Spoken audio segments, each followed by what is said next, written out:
ओम शांति। 1 जनवरी 1967 की वाणी चल रही थी।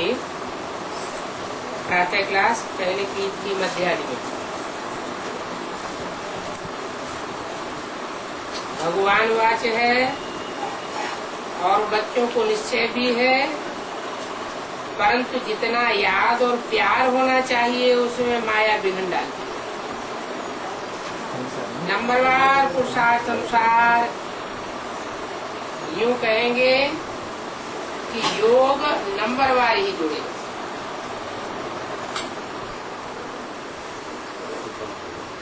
ये अंदर फुरना लगा रहना चाहिए। हम पहले सतो प्रधान थे, अब फिर से सतो प्रधान हमको बनना है। तुम तमो प्रधान बनते हो, फिर सतो प्रधान बनते हो। सतो प्रधान दुनिया में जाने के लिए सतो प्रधान बनते हो।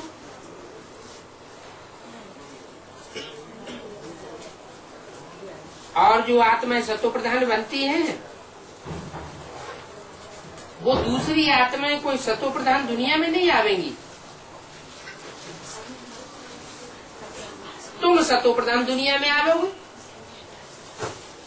तुम माना कौन है? तुम माना जो सन्मुख बाप के बैठने वाले हैं प्रैक्टिकल में बच्चे, वो सतो प्रधान दुनिया में आवेंगे। और जो सन्मुख बैठने वाले बच्चे नहीं हैं, दूर से सुनेंगे, वो सतो प्रधान दुनिया में नहीं आवेंगे।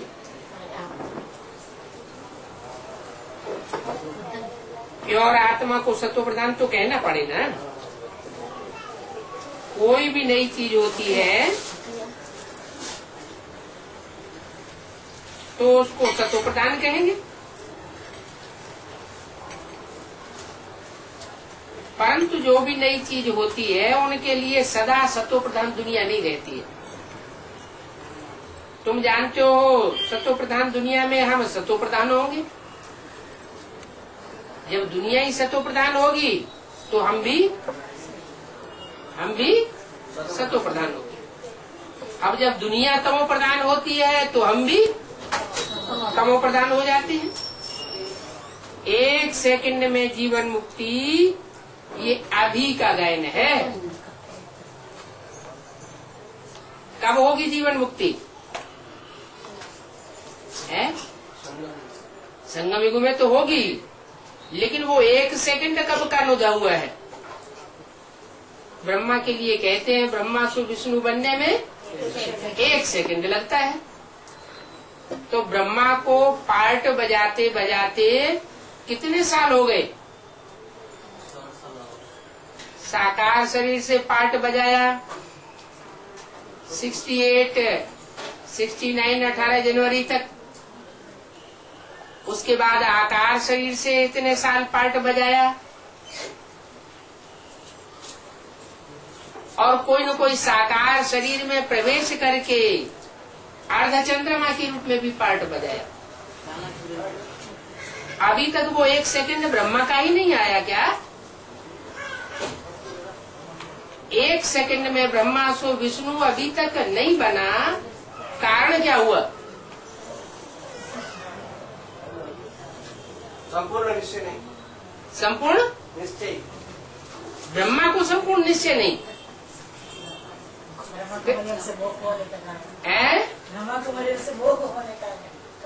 हाँ, नष्टो मोहा स्मृति लब्धा का जो फाइनल पेपर है, उसमें जो पहली आत्मा है सृष्टि रूपी वृक्ष की, जो पहला पत्ता है, वो ही अभी पास नहीं हुआ। जब तक वो ही नष्टो मोहा न बने, तब तक बाद वाले पत्ते कैसे नष्टो मोहा बन सकते हैं?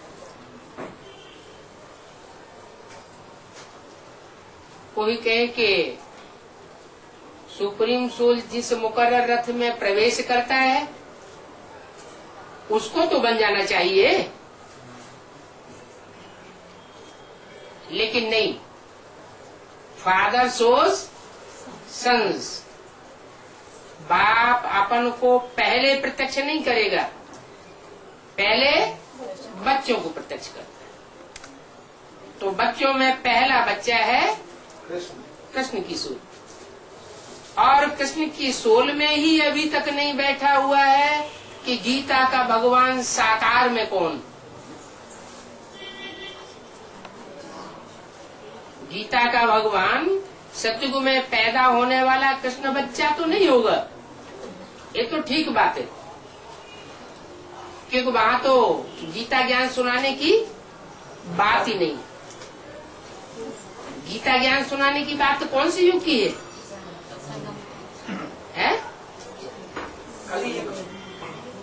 अभी युग की। अभी जो संगम युग, पुरुषोत्तम संगम युग चल रहा है, इस संगम युग में गीता ज्ञान सुनाने की बात है। और जो गीता ज्ञान सुनाया जा रहा है वो गीतापति भगवान के द्वारा सुनाया जाना चाहिए। गीता माता होनी चाहिए, गीतापति भगवान होना चाहिए। और गीता की सिद्धि क्या है? नर से नारायण बनना चाहिए। लेकिन नर से नारायण तो तब बने जब और भी आत्मा बैठी है ना। नर से नारायण तो तब बने कि जो सृष्टि का पिता, प्रजापिता नर से नारायण बनने वाला है, वो पहले बच्चों को साथ ले। इसलिए बोला बाप दादा भी बच्चों के बगैर वापस नहीं जा सकते। न शिव जा सकते हैं और न शिव जिस तन में मुकर्रत में पहले पहले प्रवेश करते हैं वो भी वापस नहीं जा सकते। कितना हड़कंप मचा रहे हैं आप लोग। इसको कहते हैं देहधारी की पूजा।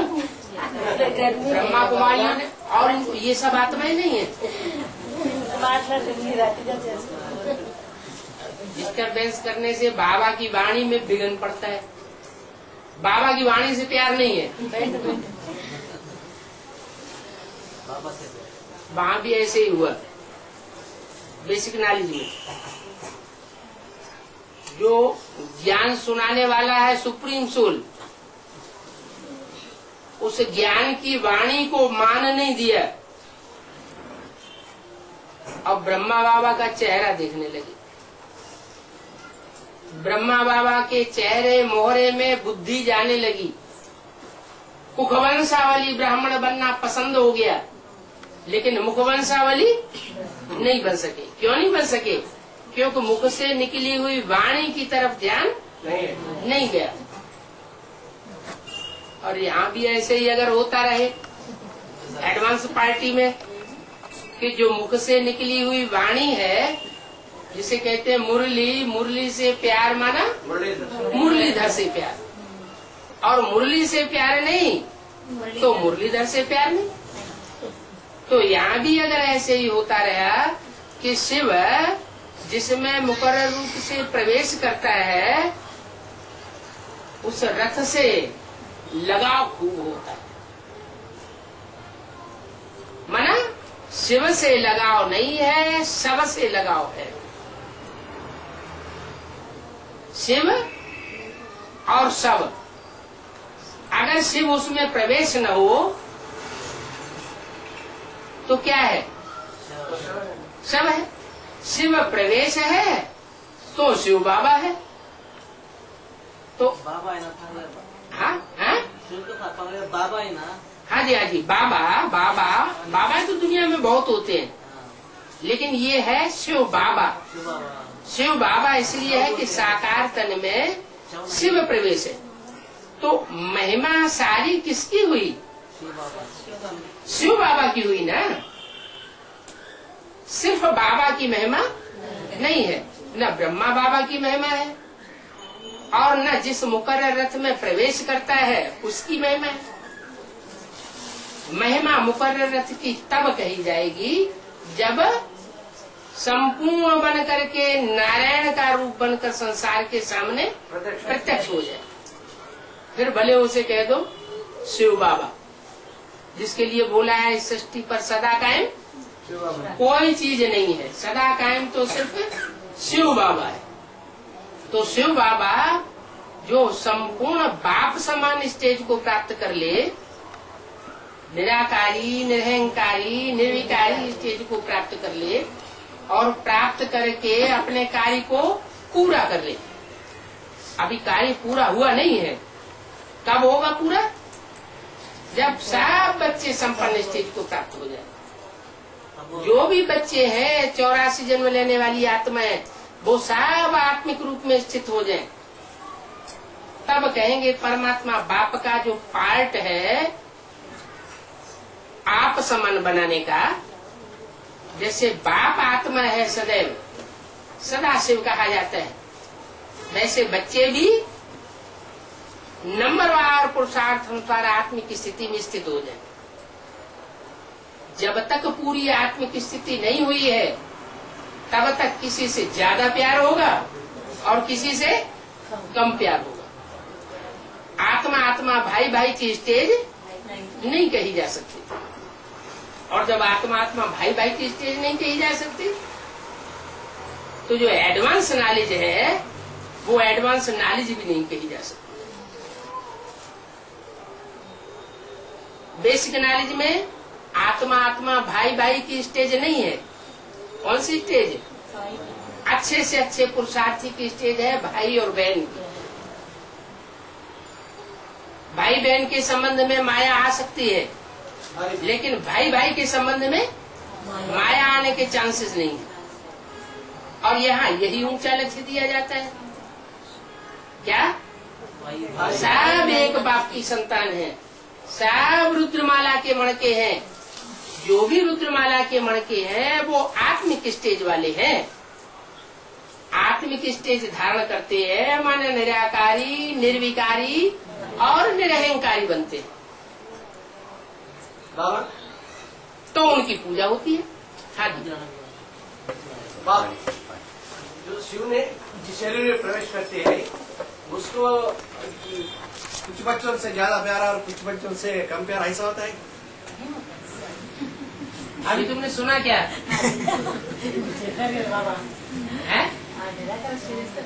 शिव निराकार क्या पार्शलिटी वाला होता है? निराकार नहीं होते बाबा। और कौन? लेकिन जिस शरीर में वो प्रवेश करता है, जिस शरीर में प्रवेश करता है वो 63 जन्म क्या रहा? 63 जन्म राम की आत्मा या कृष्ण की आत्मा कुछ कर सकी? नहीं, कुछ नहीं कर सकी। क्यों? क्योंकि देहभान में रही। देहभान में रहने के कारण दुनिया का कल्याण नहीं कर सकी। अभी कल्याण करने की निमित्त इसलिए बनती है कि बाप की सोल उनमें प्रवेश करती है। कृष्ण के अंतिम जन्म ब्रह्मा के चोले में शिव ने प्रवेश करके माँ के रूप में सहन शक्ति का पार्ट बजाया या कृष्ण की सोल ने बजाया? शिव ने पार्ट बजाया। अगर ब्रह्मा की सोल में ये शक्ति होती तो वो पहले 63 जन्म में भी बजा के दिखा लेता। ऐसे ही राम की सोल हो या कृष्ण की सोल हो या जगदम्बा की सोल हो, कोई भी सोल अपने में परिपूर्ण नहीं है। ये तो शिव की महिमा है कि जब इस सृष्टि पर आता है तो सब आत्माओं को नंबरवार पुरुषार्थ अनुसार देवता बनाता है, जो आत्मिक स्थिति में स्थित होने वाली आत्मा है। ऐसे नहीं कि 500 करोड़ को देवता बना देगा।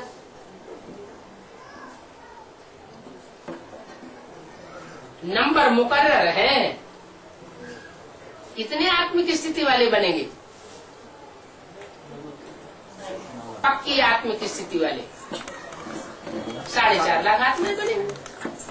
जो 4.5 लाख आत्माएं हैं जो राधा कृष्ण जैसे बच्चों को जन्म देने वाली है,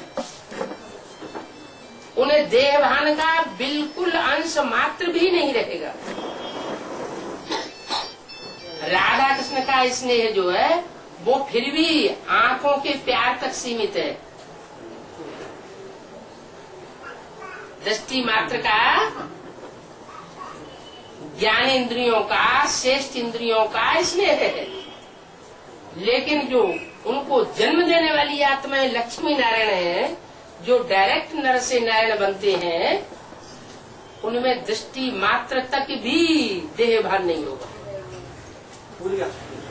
राधा कृष्ण के जो लक्ष्मी नारायण का चित्र है, उसमें नीचे राधा कृष्ण है रचना के रूप में, और ऊपर खड़े हैं लक्ष्मी नारायण रचयिता के रूप में। तो लक्ष्मी नारायण एक दूसरे को देख भी नहीं रहे हैं, और राधा कृष्ण एक दूसरे को देख रहे हैं। क्यों देख रहे हैं? क्योंकि उनका स्नेह देह की आंखों तक आकर्षित कर रहा है। और जो लक्ष्मी नारायण है, वो दृष्टि मात्र से भी परे है। सिर्फ वाइब्रेशन से, देह का नाम निशान नहीं। आंख भी तो देह का अंग है। आंख देह का अंग है या नहीं है? जब देह का अंग है तो सूक्ष्म रूप में देह भान तो करे।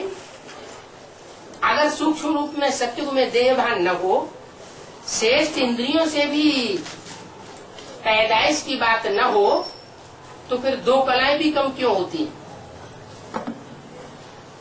सत्युग में दो कलाएं कम होती है ना। क्यों कम होती है?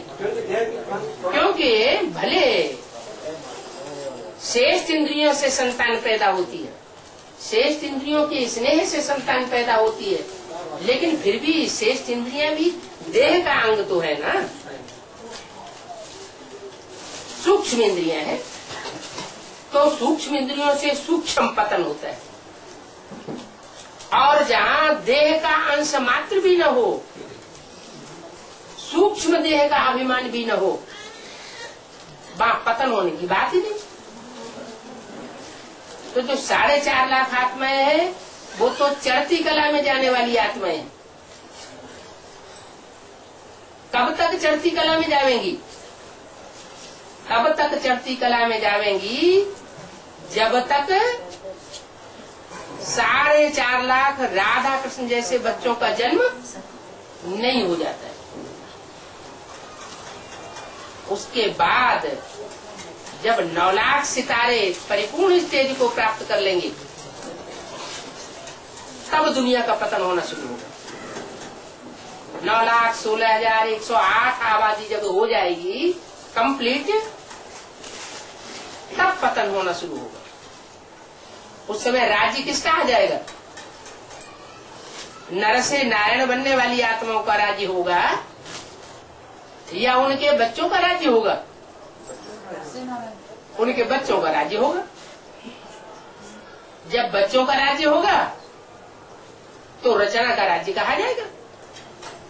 और जो रचना का राज्य है, उसमें यथा राजा तथा प्रजाओं।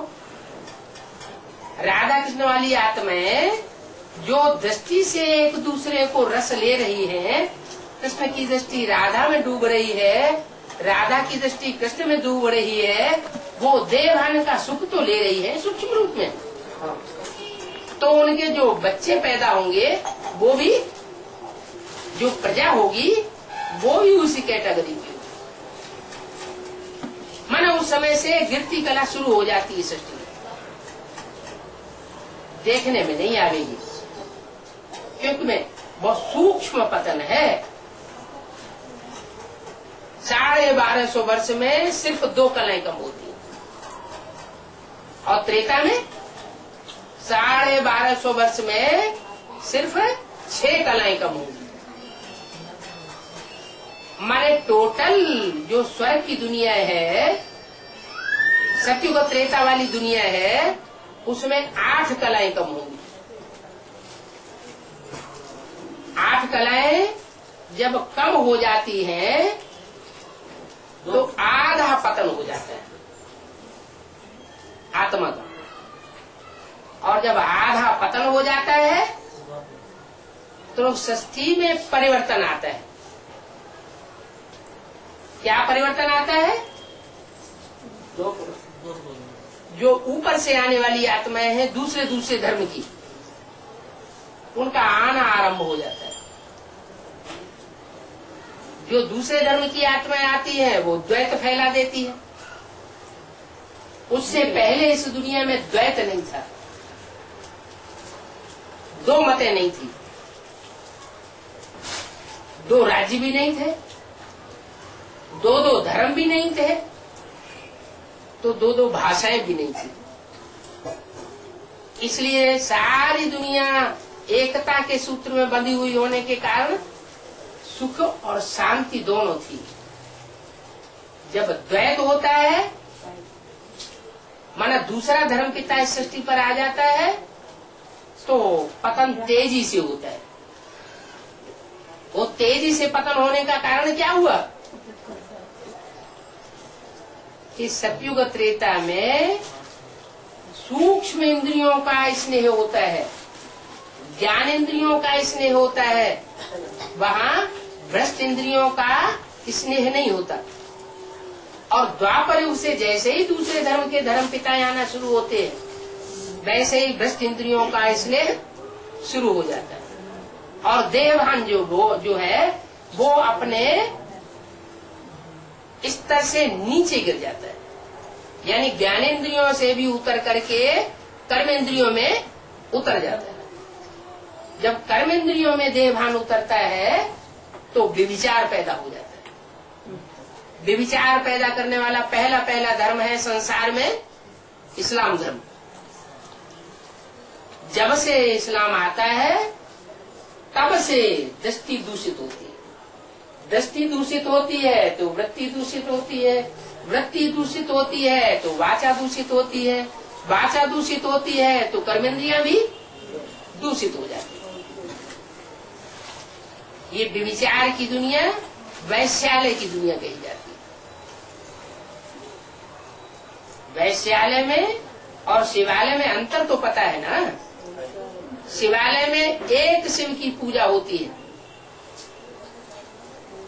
सब देवताएं चारों तरफ बैठे हुए हैं, बीच में शिव है। किसको याद कर रहे हैं? एक शिव को याद कर रहे हैं। उसे कहते हैं वैश्या का आलय। आलय माने घर। उसके अपोजिशन में, किसके अपोजिशन में? शिवालय के अपोजिशन। शिवालय में सब एक को याद करते हैं, एक की मान्यता करते हैं। और वैश्यालय में वैश्या को क्या करना पड़ता है? अनेकों को याद करना पड़ता है, अनेकों की चिरौरी करनी पड़ती है, अनेकों को मान्यता देनी पड़ती है, अनेकों की बात माननी पड़ती है। तो उसको कहा जाता है वैश्यालय। अभी बाप आए हैं, जो धर्म गुरुओं ने, धर्म पिताओं ने आकर के इस सृष्टि को वैश्यालय बना दिया, उस वैश्यालय की सृष्टि को फिर से शिवालय बनाने आए। तो जो फिर से शिवालय सृष्टि बन रही है, उस शिवालय बनने वाली सृष्टि में हमें क्या करना है? शिव को याद किस लिए करना है? शिवालय बनाने के लिए शिव को याद करना है। जैसे को याद करेंगे वैसे ही हमारे वाइब्रेशन बनेंगे, हमारी बुद्धि भी वैसी ही बनेगी। वैश्या के संग रहेंगे, वैश्या को याद करेंगे तो हमारी बुद्धि में भी वैश्यावृत्ति घुस जाएगी। जैसा संग वैसा रंग। दुनिया में एक भी अब ऐसा नहीं है जिसके वाइब्रेशन में व्यभिचार न घुस गया हो, जिसकी दृष्टि व्यभिचारी न बन गई हो, अभी तक जिसकी वाचा में व्यभिचार न आ गया हो। सारी दुनिया पतित है। इस पतित दुनिया में एक भी पावन नहीं, सब पतित है। तो पतितों की दुनिया में जब सब पतित होते हैं तो ऐसी सृष्टि को पावन बनाने के लिए सदाशिव इस सृष्टि पर आता है। और सदाशिव जो है वो पहले एक को पावन बनावेगा या अनेकों को पावन बनावेगा? पहले एक को पावन बनावेगा। एक के पतित बनने से सब पतित बन जाते हैं, एक के पावन बनने से सब पावन बन जाते। वो एक कौन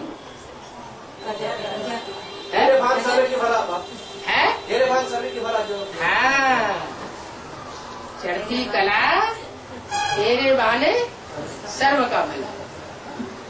अगर हमारी चढ़ती कला होगी तो उसकी निशानी क्या होगी? सबका भला करने में लग जाए। हम अपने अपने अंदर झांक करके देखें,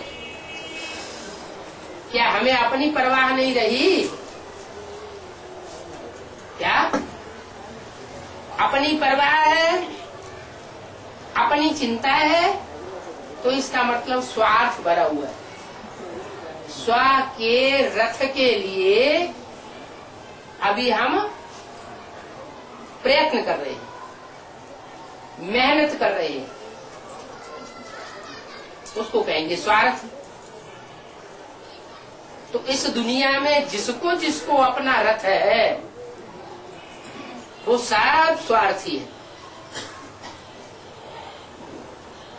एक भी ऐसा नहीं है मनुष्य आत्मा जो स्वार्थी न हो, सब स्वार्थी है। क्योंकि उस दुनिया में या तो मनुष्य आत्माएं हैं, या तो देवात्माएं हैं, या तो राक्षसी आत्माएं। देवात्माओं को भी अपना रथ होता है, मनुष्यों को भी अपना रथ होता है, और राक्षसों को भी अपना रथ होता है। रथ किसको नहीं होता है? सुप्रीम सोल शिव को रथ नहीं होता। तो जो सुप्रीम सोल रथ है बगैर इस सृष्टि पर होता है, वो जिसमें प्रवेश करता है उसमें आकर के कहता है कि बच्चे ये स्लोगन है कि फादर सोज सन्स और सन सोज फादर। तो कौन सा काम पहले होगा? फादर सोज सन्स, क्योंकि फादर है सर्वशक्तिवान और बच्चे नंबरवार शक्तिवान है। तो कौन पहले किसको प्रत्यक्ष करेगा? बाप बच्चों को प्रत्यक्ष करेगा। तो सृष्टि का बाप है प्रजापिता, और उसमें शिव आता है। तो शिव आकर को प्रजापिता को आप समान बनाएगा ना पहले। जब आप समान बनाएगा तो प्रजापिता भी निराकारी स्टेज वाला क्या बनेगा? निराकारी स्टेज वाला। और बाप सुप्रीम सोल शिव तो है ही निराकारी स्टेज वाला। तो जो बाप समान प्रजापिता है वो पहले अपने को प्रत्यक्ष करेगा या अपने बच्चे को प्रत्यक्ष करेगा? इस सृष्टि में जो होने वाला पहला पत्ता है पहले उस आत्मा को प्रत्यक्ष करेगा।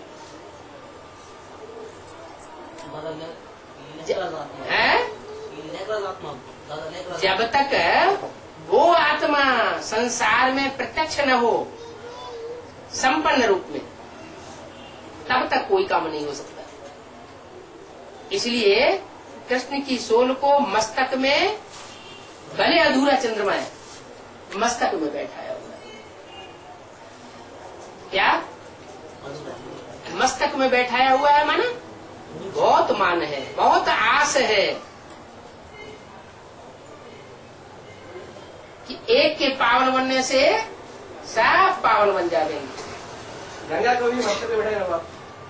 गंगा को बिठाया है, लेकिन गंगा भी तो अंत में प्रत्यक्ष होगी।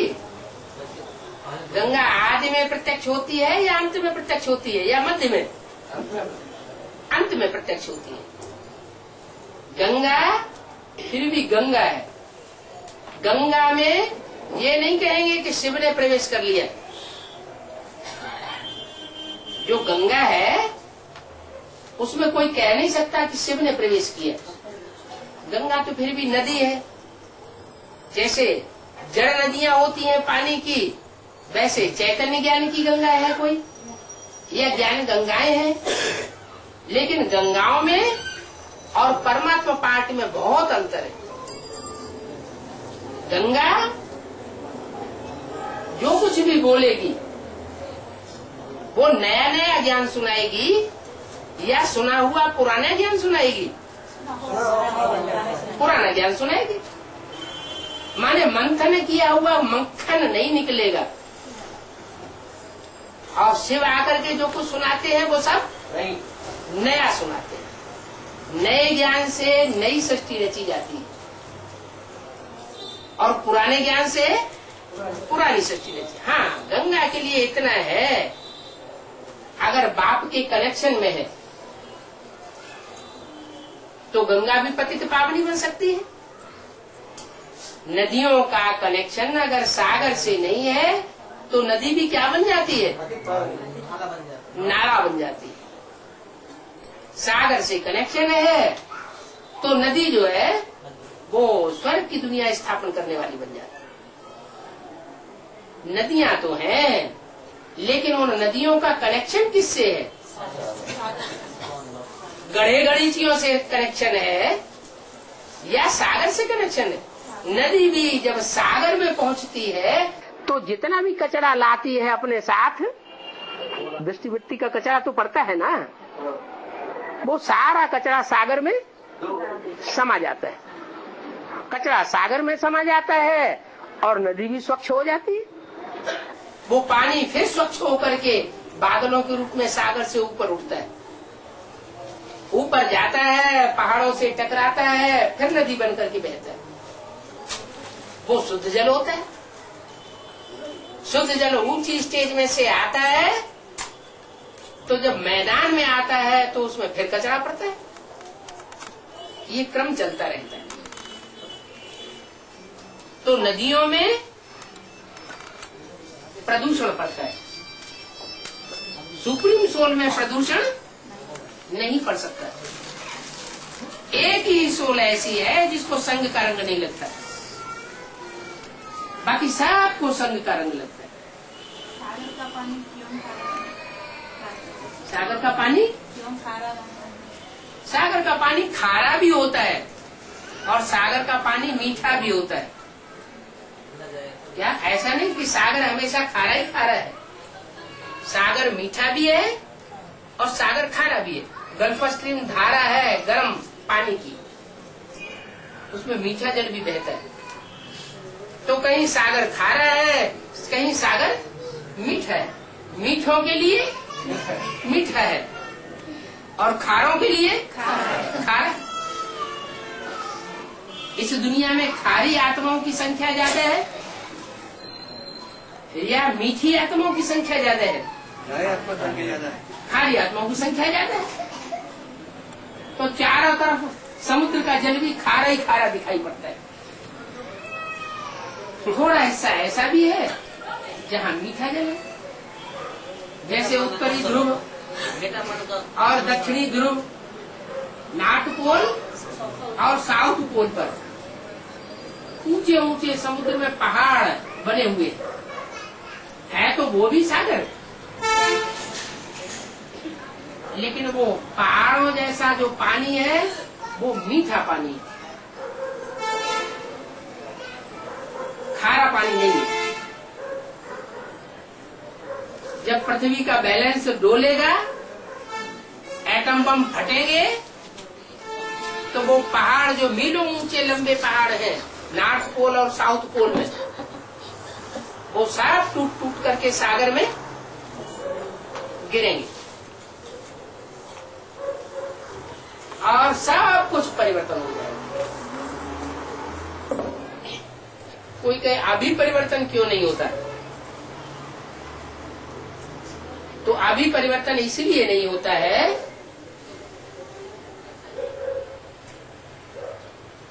कि सीधी उंगली से घी निकलता है या टेढ़ी उंगली से घी निकलता है? टेढ़ी उंगली से घी निकलता है। सीधी उंगली जब तक रखेंगे उसमें घी बाहर नहीं आएगा। तो ऐसे ही परमपिता परमात्मा सुप्रीम सोल जब तक प्यार भरा पार्ट बजा रहा है तब तक बच्चे सुधरने वाले नहीं है। और जैसे ही कड़क रूप पकड़ेगा तो परिवर्तन होना आरंभ हो जाएगा। सदगुरु की पाठ बाबा, सदगुरु सख्त स्वभाव का होता है।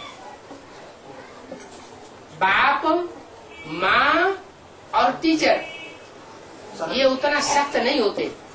टीचर का लगाव होता है स्टूडेंट में,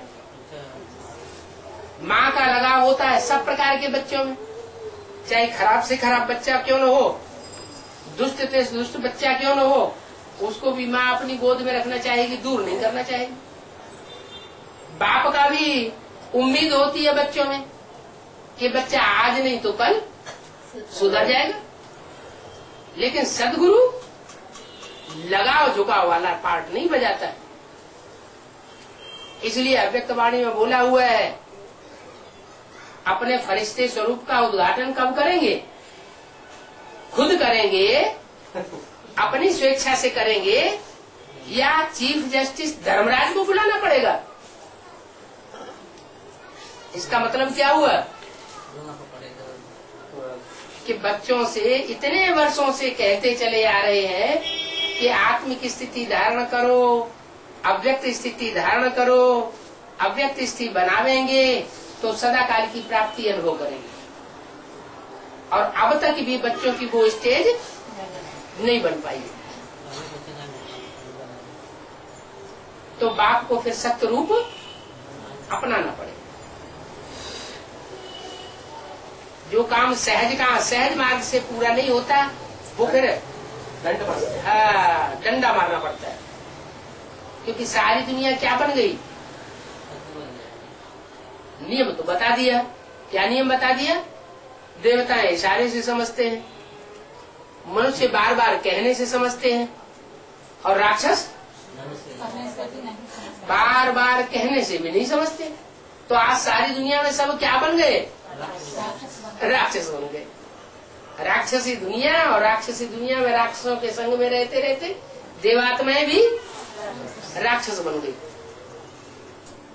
तो ऐसों को परिवर्तन करने के लिए परमात्मा बाप को फिर सत्य रूप पकड़ना पड़ता है। तो 108 को भी वो सदगुरु की पार्ट 108 को भी वो सिर्फ 8 ही ऐसे हैं जो सजाएं नहीं खाते, बाकी सब सजाएं खाते हैं। भले 108 में 100 जो है वो राजाएं तो बनेंगे, लेकिन वो सब सजा खाने वाले राजाएं होंगे। बिना सजा खाए राजा नहीं बनेंगे। अपने पाप कर्मों को पूरा भस्म नहीं कर पाएंगे।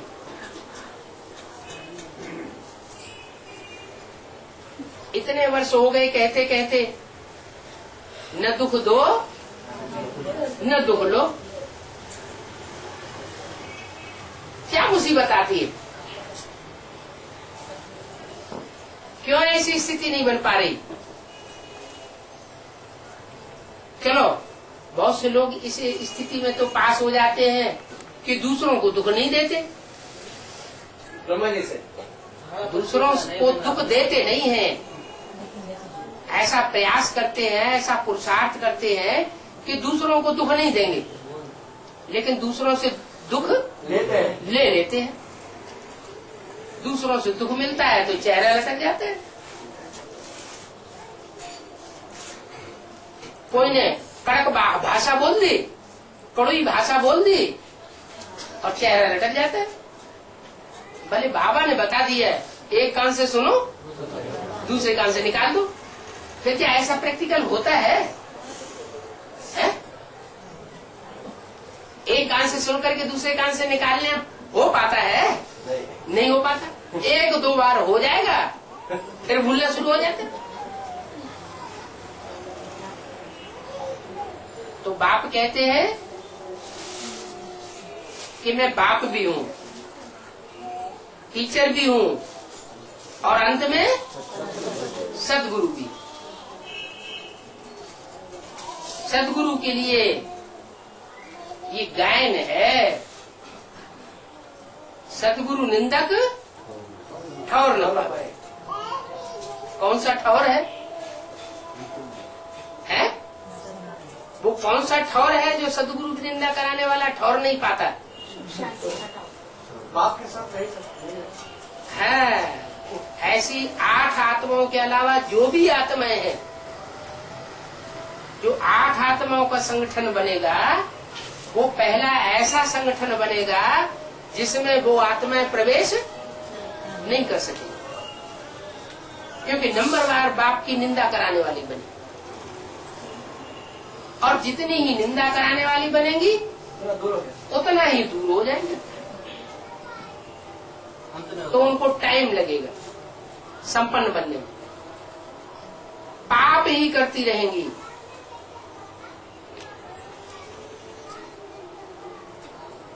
उन्हें इतनी निरहंकारता आ नहीं पाती, इतना निरहंकारीपन आना चाहिए कि हम तो तमो प्रधान आत्मा है। तमो प्रधान आत्मा सेवा का कोई काम नहीं कर सकती। तमो प्रधान आत्मा को अपनी ही लगी रहती है तामसी वृत्ति। वो सेवा करने की बजाय डिससर्विस ही करेगी। सेवा फिर कौन करता है? क्या शिव बाबा ही सबके दर्शन है। शिव बाबा बाप के साथ मिलकर के सेवा करता है, सिर्फ एक है। और एक है, एक होते हुए भी कंबाइंड है। उसको कहते हैं बाप दादा। बाप दादा कंबाइंड होकर के सर्विस कर रहे हैं। हम आत्माएं सेवा करने वाली नहीं है। अहंकार जब तक खत्म नहीं होता है तब तक वो हमको अहंकार तंग करता है। बजाय हम दूसरों को सुख देने के दुखी हो जाते हैं। अभी तो अव्यक्तवाणी में कितनी बार बोला है, कुछ नहीं करना है। क्या करना है?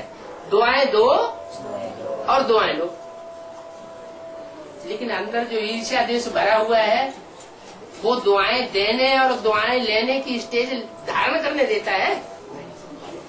नहीं धारण हो पाती। कहीं न कहीं मन के अंदर जो नजदीकी लोग हैं उन्हीं के प्रति ईर्ष्या द्वेष आता रहता है। तो आखिर ये कब खत्म होगा?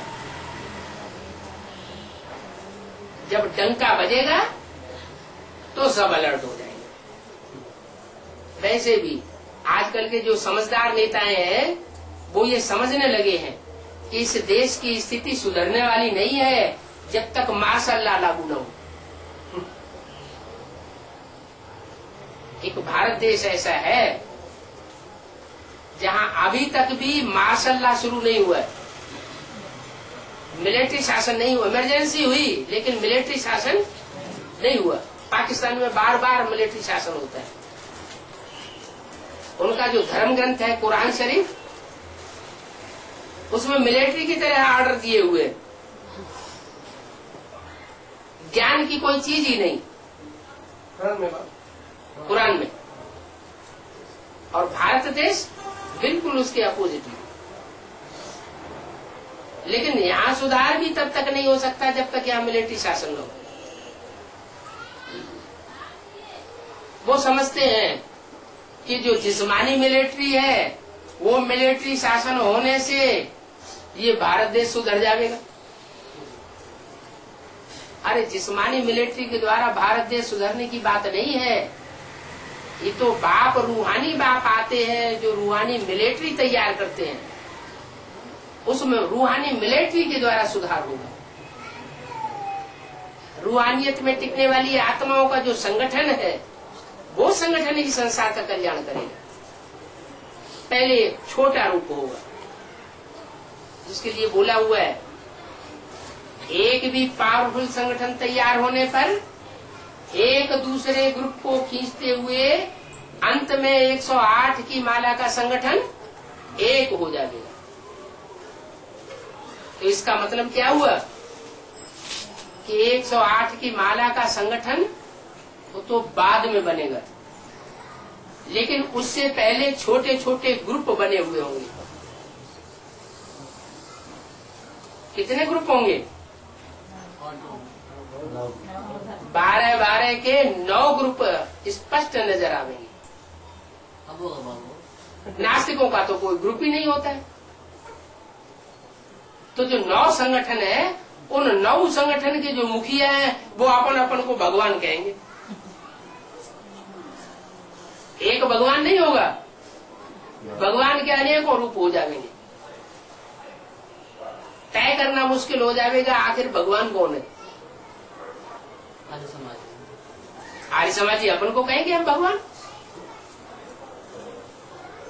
हर धर्म का मुखिया अपने को परमात्मा का मुकर्रर रथ घोषित करेगा।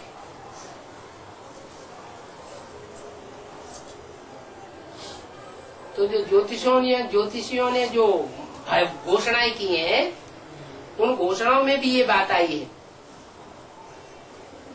कि जब सारी सृष्टि में विप्लव होता है तो 9 ग्रह आपस में टकराते हैं। क्या? तो वो तो उन जड़ ग्रहों को समझ लेते हैं। उन जड़ ग्रहों की तो बात ही नहीं है। पहले तो यहाँ चैतन्य ग्रह नक्षत्र है। आपस में टकराव माना क्या बात है? आपस में टकराव माना, टकराव माने आपस में एक दूसरे के सिद्धांतों में टक्कर होती है। वो कहते हैं ये बात ऐसे होनी चाहिए, वो कहेंगे नहीं ये ऐसे नहीं, ऐसे होना चाहिए। बाद में क्या होगा?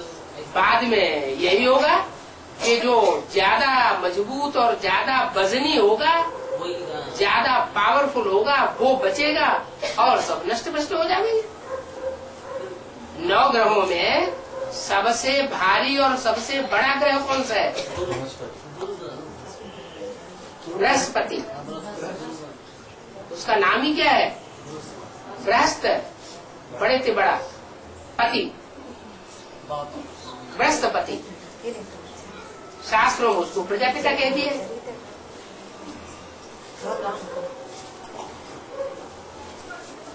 वो शिव बाबा ने उसे प्रजापिता कह दिया है और शास्त्रों में उसे प्रजापति कह दिया है, दक्ष प्रजापति। तो जो प्रजापति है वही वास्तव में सदगुरु का पार्ट बजाता है, बृहस्पति का पार्ट बजाता है। और जिसको भगवान का संरक्षण मिला हुआ हो मुकर्रर रूप से, उसे डरने की कोई बात है नहीं, इसलिए वो भारी पड़ जाता है। भारी पड़ जाने के कारण जो और ग्रह टकराते हैं उनकी टक्कर का उसके ऊपर कोई असर नहीं पड़ता। तो बाकी ग्रह नक्षत्र सब टकरा के खलास हो जाते हैं। खलास होने के बाद उसमें मर्ज हो जाते, सरेंडर होता है। सरेंडर हो जाते। और अभी भी वो टकराहट अंदर अंदर जारी है, जिसे कहते हैं शीत युद्ध। क्या बात? शीत युद्ध। इनर हाँ जी, इनर वो अंदर अंदर संकल्पों की टकराहट चल रही है, रास्ता देख रही है। जैसे आग होती है ना, भूसे के अंदर आग थोड़ी सी डाल दी जाए तो अंदर अंदर सुलगती है और भभूका बन करके बाहर निकलने का रास्ता देखती है। ऐसे ही बाहर की दुनिया की भी हालत हो चुकी है और ब्राह्मणों की दुनिया की भी यही हालत हो चुकी है। एडवांस पार्टी की भी यही हालत हो चुकी है, क्योंकि बाहर की दुनिया में 500-700 करोड़ जितने भी हैं, उन सबका छोटा रूप देखना हो तो बेसिक नॉलेज में देखा जा सकता है, और बेसिक नॉलेज वालों का छोटा रूप देखना हो तो एडवांस के बीज रूप आत्माओं में देखा जा सकता है। और बीज रूप आत्माओं में जो 108 आत्माओं का संगठन तैयार होगा, उन 108 आत्माओं में सारी दुनिया के स्वभाव संस्कार भरे हुए होंगे। इसलिए बोला है वाणी में, एक एक सितारे में अपनी अपनी दुनिया समाई हुई है।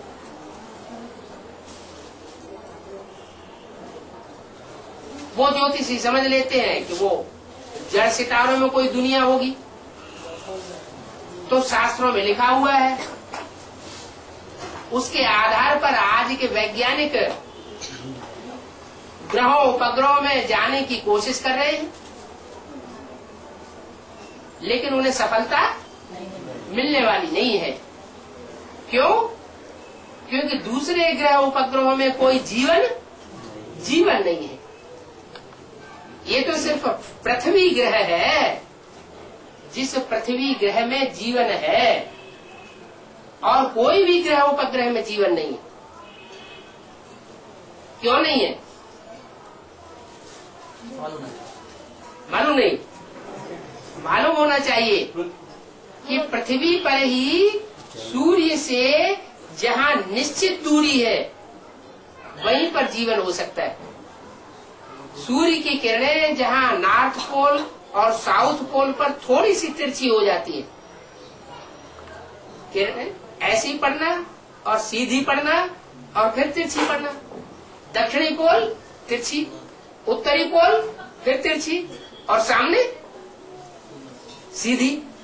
तो जहाँ सीधी पृथ्वी के ऊपर किरणें पड़ती हैं वो हिस्सा उचित दूरी पर है, और उस उचित दूरी पर ही जीवन हो सकता है। तो जहाँ पृथ्वी पर थोड़ी दूरी में अंतर पड़ जाता है, उत्तरी ध्रुव दक्षिणी ध्रुव में, वहाँ कोई जीव जंतु नहीं होता।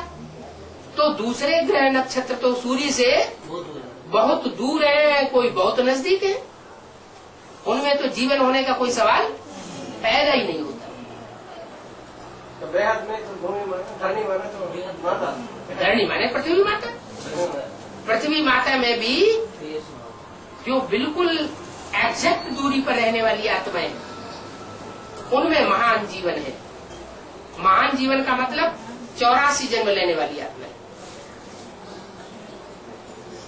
जो थोड़ी दूरी वाली है ज्ञान सूर्य से, उतना कनेक्शन जिनका नहीं जुड़ता है, ज्ञान सूर्य के साथ जिनका उतना संबंध नहीं जुड़ता है, वो कम जन्म लेने वाली है। माना उनका जीवन थोड़ा है। तो पता है कि कुछ आत्माएं पूरे 84 जन्म लेती है, इस षष्ठी रूपी रंगमंच पर ऑलराउंड पार्ट बजाती है, पूरा जीवन धारण करती है, और कुछ आत्माएं कम जन्म लेती है। तो जो कम जन्म लेती है वो जरूर सूर्य से बहुत दूर है,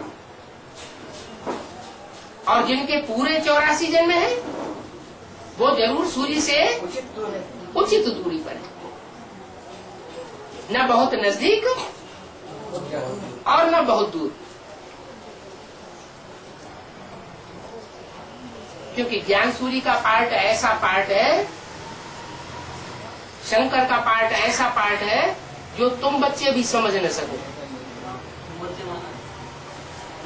जो भी बाप के 84 जन्म लेने वाले बच्चे हैं, जो भी आत्मिक स्थिति में आत्मिक स्थिति को धारण करने में परिपक्व होने वाले बच्चे, वो बच्चे भी नहीं समझ सकते। माने बाप के जो सन्मुख बैठ करके पढ़ाई पढ़ते हैं वो भी नहीं समझ सकते। उनकी भी बात छोड़ो, जो मेरे साथ रहने वाले हैं प्रैक्टिकल में शरीर के साथ, वो भी मेरे को नहीं पहचान पाते। नहीं पहचान पाते हैं, इसलिए नजदीक आकर के फिर दूर हो जाते हैं। फिर लांछन लगाते हैं, ग्लानि करते हैं कि बाप ने हमको छोड़ दिया। अरे बाप बच्चों को थोड़ा ही छोड़ता है, बच्चे ही खुद बाप को छोड़ करके चले जाते हैं। बाप तो विरुद्ध लेकर के आया हुआ है कि तुम सब बच्चों को अपने साथ ले जाऊंगा।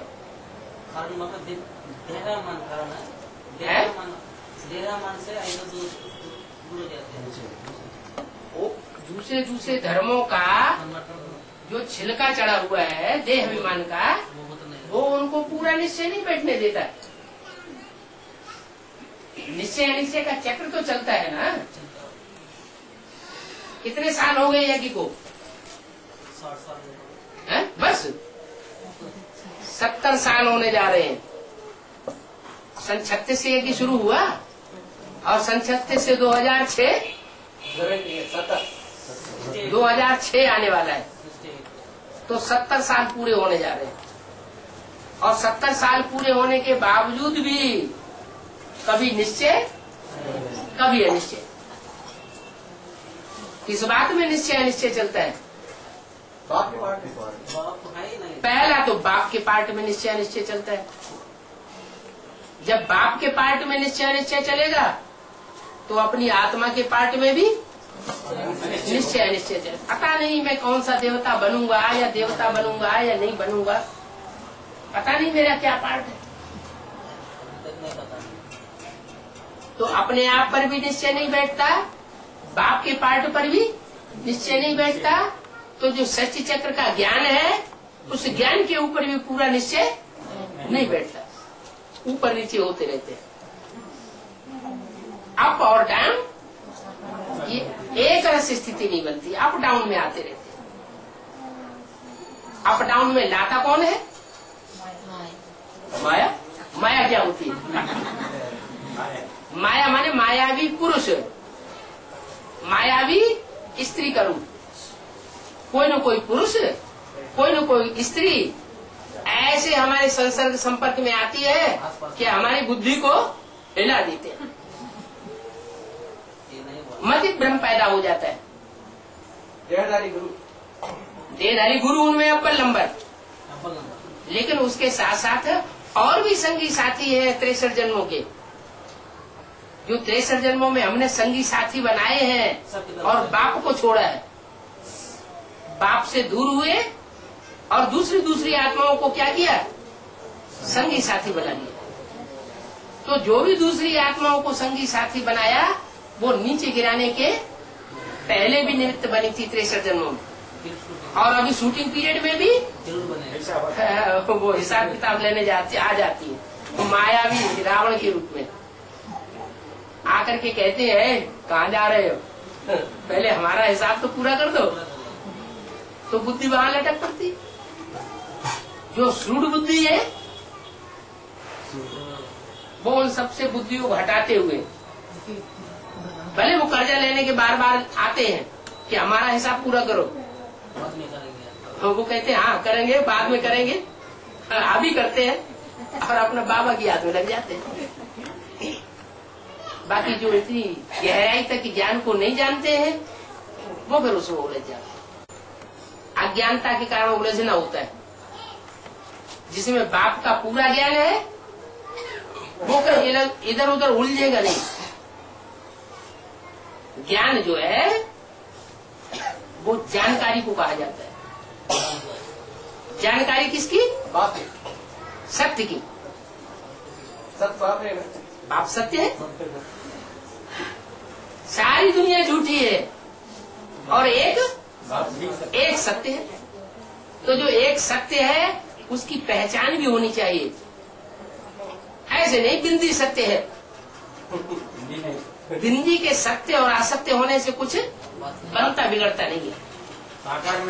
वो बिंदी जिस मुकर्रर रथ के द्वारा सत्य पार्ट बजा रही है उस मुकर्रर रथ को पहचानना और पहचान करके उसकी मत पर चलना। जीवन की डोर उस एक के हाथों में सौंपना। ये जीवन रूपी नैया इसके हाथ में डाल का खिवैया एक को बनाना। अगर औरों के पंजे में फंस जाते हैं तो जीवन रूपी नैया हिलेगी डुलेगी जरूर। अभी बाप कहते हैं बच्चे तुम 63 जन्म कितने लोढ़े खाए इन गुरुओं के चक्कर में। मनुष्य मत पर चलकर, मन मत पर चलकर कितनी दुर्गति हुई। अभी मैं डायरेक्ट आया हुआ हूँ तो मेरी मत पर नहीं चलेंगे। कहते कहते कितने साल हो गए? 70 साल हो गए। और अभी भी या तो मनमत अपनाए लेते हैं या तो मनुष्य मत अपना लेते हैं। एक को न पहचान पाते हैं और न एक की मत पर चल पाते हैं। ये पता है चाहिए ना, फिर बच्चे का ऐसा हो जाते बाबा है ये पता अभी तक नहीं है ना, इसलिए बच्चे को ऐसा है ना, नहीं पता है ना। पहली बच्चा जो है वो अभी तक वैसा नहीं बना है, वो ऐसा बोल रहे हैं। वो पहला पत्ते के ऊपर तो सारा ही बाजार चल रहा है। वो पहला पत्ता सबसे जास्ती निश्चय में आता है। जो सबसे जास्ती निश्चय में आता है, उसका अगर सुधार हो जाए, उसकी बुद्धि में बैठ जाए कि गीता का भगवान शिव नहीं है, वो गीता का भगवान कृष्ण नहीं है, गीता का भगवान शिव शंकर भोलेनाथ है, इतनी बात बुद्धि में नहीं बैठती। तो जब उसकी बुद्धि में नहीं बैठती तो तथाकथित प्रजापिता ब्रह्मा कुमार कुमारी जो कहलाए जाते हैं उनकी बुद्धि में भी नहीं बैठती, और जो ब्रह्मा कुमार कुमारी कहे जाते हैं उनकी बुद्धि में भी बैठने का सवाल ही नहीं। क्योंकि बीज रूप आत्माओं की बुद्धि में पहले बैठे तो आधार मूर्तों की बुद्धि में बैठे। जब आधार मूर्तों की बुद्धि में बैठे तो दुनिया की 500 करोड़ मनुष्य आत्मा उनकी बुद्धि में भी बैठे। द्वापर युग के आदि में जब शास्त्र लिखे गए थे और जिस समय गीता तैयार हुई थी मनुष्यों के द्वारा लिखी हुई, उस समय गीता में कृष्ण का नाम नहीं था। भगवान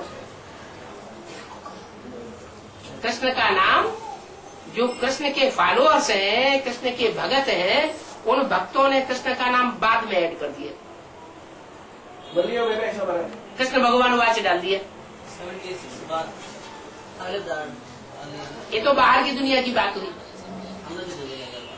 इस बात को जो विदेशी विद्वान हुए हैं उन्होंने अपने शास्त्रों में लिख भी दिया है, अपनी रिसर्च ग्रंथों में लिख दिया है कि श्रीमद् भगवत गीता पहले निराकारवादी रचना थी, बाद में इसमें कृष्ण का नाम डाला गया। फॉरेन वाले जो विद्वान हुए हैं उन्होंने लिख दिया, बहुत बुद्धिमान होते हैं। उन्होंने सच्चाई को पहचान लिया। वो भगवान को भी पहचान लेते हैं, भगवान को पहचानते हैं तो भगवान को पहले प्रत्यक्ष करते हैं। तो यहाँ भी ऐसे ही शूटिंग होती है। जो बाप के डबल विदेशी बच्चे हैं, डबल विदेशी, वो डबल विदेशी बच्चे बाप को पहले पहचान करके गीता का भगवान कौन है उसका फैसला कर लेते हैं, और उस फैसले को ब्राह्मणों की दुनिया में फैलाते हैं कि गीता का भगवान दादा लेखराज कृष्ण की सोल उर्फ ब्रह्मा बाबा नहीं, वो साकार में गीता का भगवान नहीं है।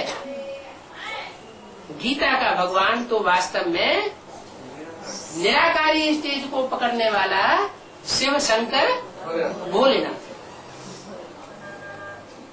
गीता में ढेर सारे ऐसे श्लोक आए हुए हैं मनुष्यों की लिखी हुई गीता में, जिससे ये साबित होता है कि गीता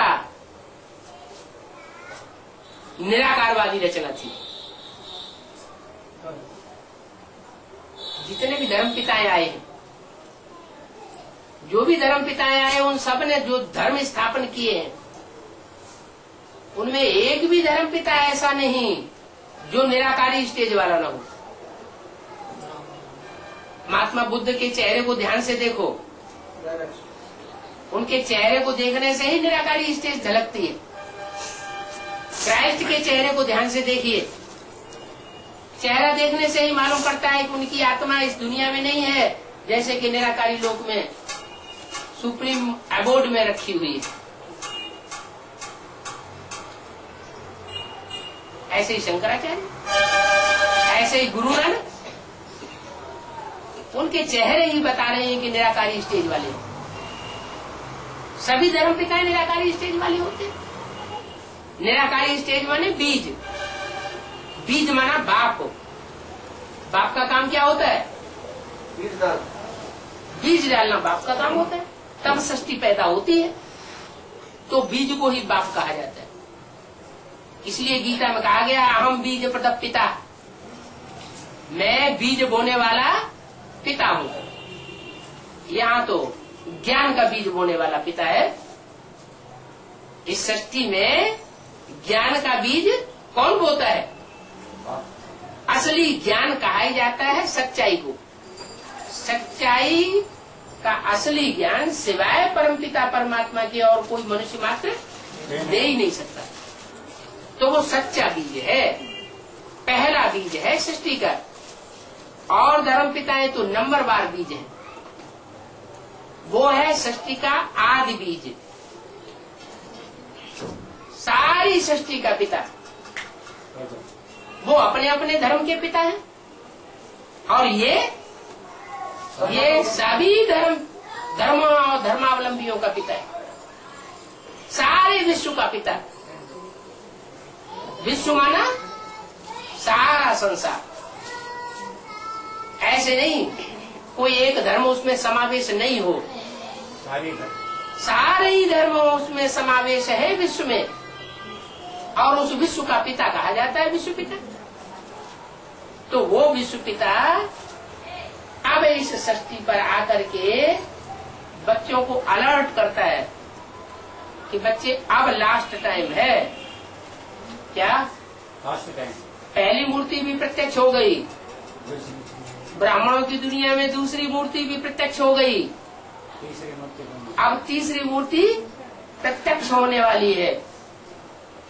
बहुत समीप है बात। पहली मूर्ति प्रत्यक्ष होने में 14 साल लगे, 36 से लेकर के 50-51, और ब्रह्मा कुमारी विद्यालय स्थापन हो गया। तो ब्रह्मा प्रत्यक्ष हुआ ना। दूसरी मूर्ति को प्रत्यक्ष होने में 14 साल की जगह 7 साल लगे। 69 से लेकर के 76-77 तक दूसरी मूर्ति ब्राह्मणों की दुनिया में दिल्ली में जमुना के कंठे पर प्रत्यक्ष हो गई। तो 7 साल लगे। तीसरी मूर्ति प्रत्यक्ष होने में 3-3.5 साल लगेंगे। उनमें भी अभी 1 साल तो ये पूरा हो गया, 2005। तो कितना रह गया? 2.5 साल का टाइम रह गया। तो 2.5 साल तो ये पलक झपकते खत्म हो जाएंगे। अभी जो समय है वो फास्ट गति से भाग रहा है, पता ही नहीं लगता समय कहाँ निकल गया। तो जैसे 70 साल पलक झपकते भाग गए, तो 2.5 साल खत्म होने में कितना टाइम लगेगा? अब तीसरी मूर्ति प्रत्यक्ष हुई और विनाश का डंका बजना शुरू हो जाएगा। फिर उसके बाद कोई भी पुरुषार्थ नहीं कर सकेगा। जितना जिसका जो पुरुषार्थ हो गया है वहीं पर ठहर जाएगा। इसी स्थान पर लाख मेहनत करे, लाख कोशिश करे कि हम पढ़ाई में और गहरे चले जाएं, नहीं जा सकेगा। दिव्य गुणों की धारणा में आगे बढ़ना चाहे, नहीं बढ़ सकेगा।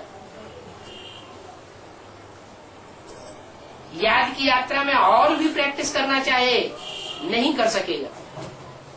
भाग दौड़ का टाइम आ जाएगा, सारी दुनिया में भगदड़ शुरू हो जाएगी।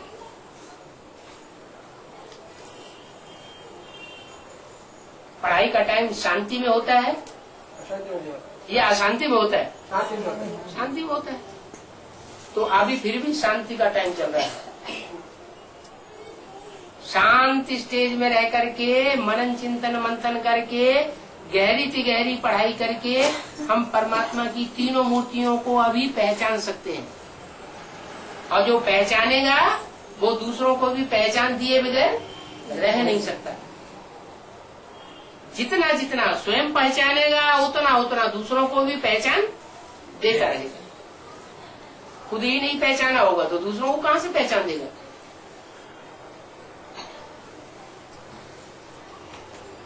ओम शांति।